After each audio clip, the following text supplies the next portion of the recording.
Magandang umaga mga kamami ko. Ito na nga, tagising na nga tayo. At paggising ko nga, ayan, nagising na rin ang aking babyhan. So, bago tayo bumaba, nag-ayos muna tayo ng ating buhok. Kahit tayo walang suklay-suklay. So, pag-ayos natin, ayan na nga tayo bumaba na. At pagkababa ko nga, nilagay ko muna sa duyan ng aking babyhan para makapag-ayos tayo ng mga dapat nating gawin. So, ayan, may sinalang ng sinaing ang aking mister at ayan na nga, tay pagbanding-banding siya sa kanyang bibihan bago siya nagaya papunta sa trabaho.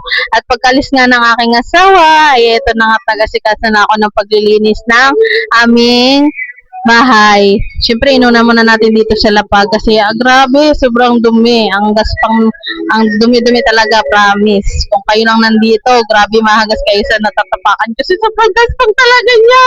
Tapos sa mga laruan ng anak kong panganay, grabe, kalat talaga. So after ko naman maglinis noon, ito naman ang aking hinarap ang paglilinis ng electric pa namin kasi grabe, napakadumi na rin niya talaga.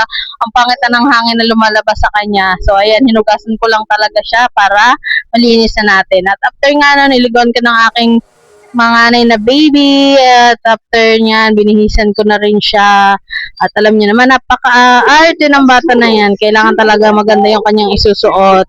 Tuntua nga siya na makita niya yung kanyang isusuot kasi grabe, paborito niya yon, ang kulay dilaw niyang terno. So ayan, binihisan ko na muna siya at after natin siyang bihisan, sinuklay natin kahit wala ng buhok. Grabe naman yan, kasi gusto talaga niya magpasuklay kahit wala siyang buhok.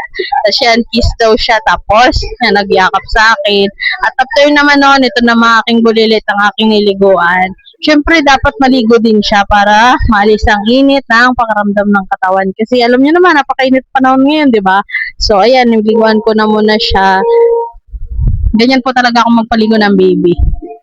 Ayan, pagpasensyahan nyo na, wag nang maraming sabi ha, para mag-comment pa kayo dyan. Oh, di ba? Charot! So, ayan na, pagkatapos ko maliguan, nilibihisan ko na muna siya. Sorry, nabubulol talaga ako. Hindi talaga ako sanay nag-voice over. Kasi talaga music lang ginagawa ko sa mga video ko na ina-upload. So, ayan o, di ba? Napakalinis ninyo. Sana ganun din ako, charot. So, after ko nga maliguan sila, ito na, nilinis ko naman ang aming lababo at may mga hugasan siya. So, nihugasan ko na muna yan. At after ko nga na maghugas, ay, syempre, dapat maligo din tayo. Grabe naman yan. Haggard lang tayo. Hindi pwede na nasa bahay lang tayo, haggard tayo palagi. O, diba? Tingnan nyo naman yung itsura na yan. Hindi mo na mahagas niyan. So, ayan, naligo na nga ako. Diba? Ang bilis. Ang bilis maligo, diba? Grabe naman yan. Ang bilis-bilis. So, dapat talaga natin mabilisan kasi baka mamaya pag tinagalan pa natin hindi nyo na panoorin, no, di ba? Tapos ayan nga, lumapit sa kanyang bulilit na yan at may pinapakita siya. Sabi niya, ice cream daw.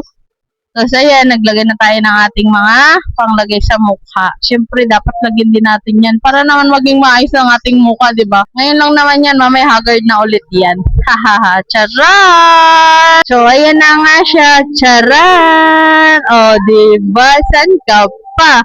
Naman. Naglaro na naman siya ng ganda-gandahan. Pagpasensyonan nyo na at ganyan talaga. So, yun lang. Bye-bye. Kakain po muna ako. Ayan at kumain na kami. Thank you for watching.